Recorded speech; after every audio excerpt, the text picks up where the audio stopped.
पतझड़ के मौसम में माइया दूसरे शहर मास्टर्स करने चली गई। सबको लगा ये उसकी नई शुरुआत है, लेकिन उसकी पुरानी आदतें उसके साथ चली आईं, जैसे अदृश्य सामान।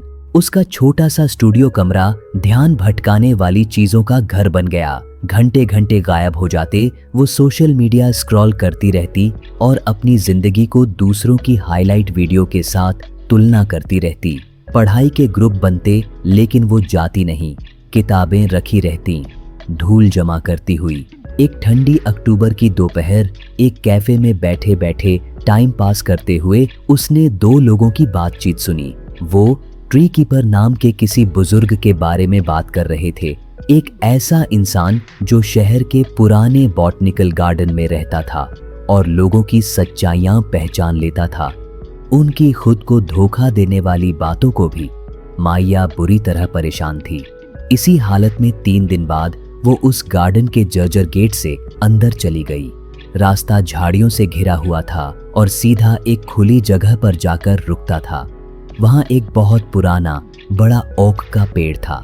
उसकी छाया में एक बुजुर्ग बैठे थे, ग्रे रंग की ओढ़नी में लिपटे हुए। माइया धीरे धीरे आगे बढ़ी। उसका दिल जोर से धड़क रहा था। उसने खांस कर हल्का सा इशारा किया। ट्री कीपर की आंखें बंद थीं, चेहरा बिल्कुल शांत। काफी देर तक वो बैठे रहे। जब माइया वापस जाने ही वाली थी, तभी वो धीमे धीमे अपनी आंखें खोलते हैं, जैसे गहरी सोच से बाहर आ रहे हों। मैं बार बार हार रही हूँ, माइया अचानक बोल पड़ी। सब लोग आगे बढ़ रहे हैं, नौकरियां पा रहे हैं, इनाम ले रहे हैं, और मैं यहीं अटकी हूँ। जिंदगी बस मेरे सामने होती रहती है और मैं कुछ कर नहीं पाती। मुझ में क्या कमी है? ट्री कीपर उसे बहुत देर तक देखते रहे। उनकी नजरें किसी एक उम्र की नहीं लगती थीं, जैसे सदियों की समझ उनमें थी। फिर वो बोले, आवाज बहुत नरम लेकिन बिल्कुल साफ। तुम्हारे दिल या दिमाग में कोई कमी नहीं है बेटी। तुम्हारी लड़ाई बहुत सीधी है और बहुत गहरी। तुमने अभी तक ये नहीं समझा कि वक्त अनंत नहीं होता।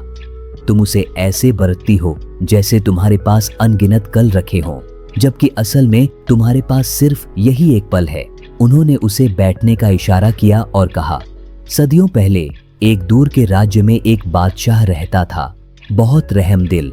वो अक्सर भेष बदलकर जनता के बीच चलता था, उनकी परेशानियां समझने के लिए। एक दिन उसने एक भिखारी को सड़क किनारे देखा, जिसकी आंखों ने बहुत पहले हार मान ली थी। बादशाह ने पूछा, तुम इस हाल में क्यों हो? भिखारी बोला, किस्मत कभी मेरे साथ नहीं हुई। कई बार कोशिश की, लेकिन नसीब मुझे गिरा देता है। बादशाह ने कहा, आज किस्मत तुम्हारे साथ होगी। मेरे महल में आओ। सूरज ढलने से पहले जितने कीमती रत्न अपनी बाहों में भर सको, वो सब तुम्हारे होंगे। भिखारी खुशी से कांपने लगा। वो घर भागा और अपनी बीवी को बताया। बीवी ने कहा, तुरंत निकलो, हर पल कीमती है। लेकिन भिखारी ने कहा, पहले थोड़ा खा लूं, फिर जाऊंगा। खाना खाकर उसे नींद आने लगी। थोड़ी देर सो लेता हूं, फिर तेजी से भाग जाऊंगा। जब वो उठा, दिन आधा निकल चुका था। घबरा कर निकला, लेकिन गर्मी बहुत थी। वो थक कर पेड़ के नीचे बैठा। बस 2 मिनट आराम, और वो 2 मिनट घंटों में बदल गए। जब वो फिर जागा, सूरज डूब रहा था। वो भागता हुआ महल पहुंचा, लेकिन दरवाजे बंद हो चुके थे। पहरेदारों को कोई वादा पता नहीं था।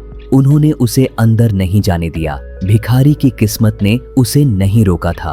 उसका अपना टाल मटोल उसे ले डूबा। ट्री कीपर चुप हो गए। कहानी हवा में रुक गई। माइया के अंदर कुछ टूट सा गया।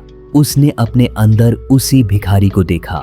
मौका होते हुए भी हर बार आराम चुन लेना, काम के बजाय आसान चीजें चुन लेना। उसने फुसफुसाकर कहा, वो मैं ही हूँ। मैं हमेशा परफेक्ट वक्त का इंतजार करती रहती हूँ और वो कभी आता ही नहीं, क्योंकि मैं खुद नहीं चाहती कि वो आए। ट्री कीपर ने सिर हिलाया। पहचान लेना पहला कदम है, लेकिन सिर्फ पहचान से कुछ नहीं बदलता। सवाल ये है, क्या तुम आज से अलग इंसान बनने का फैसला करोगी या फिर वापस वही पुरानी आदतों में चली जाओगी? माइया घर वापस चली। शाम ढल रही थी। हर कदम पर ट्री कीपर की बातें गूंज रही थीं। उस रात उसने सिर्फ सोचा नहीं, वो बदली। उसने सारे ऐप हटा दिए, एक टाइम टेबल बनाया जो उसके मकसद को इज्जत देता था, न कि उसकी कमजोरियों को।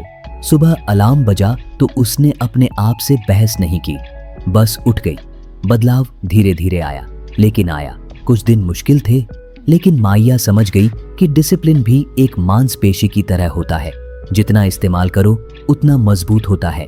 धीरे धीरे उसके नंबर बढ़े। साल के अंत तक वही लड़की जो कभी मुश्किल से पास होती थी, अब इनाम और तारीफ पा रही थी। सबसे बड़ा इनाम था अपने आप से ना भागना, खुद को धोखा ना देना। माइया ने सीख लिया कि मौके और वक्त दोनों की आग एक जैसी होती है, और दोनों बहुत कीमती और बहुत जल्दी बुझने वाले होते हैं। और ये कि कल नाम की चीज असल में कभी आती ही नहीं। वक्त किसी का इंतजार नहीं करता। बस सवाल ये है, जो लम्हे तुम्हारे पास हैं, तुम उनके साथ क्या करोगे?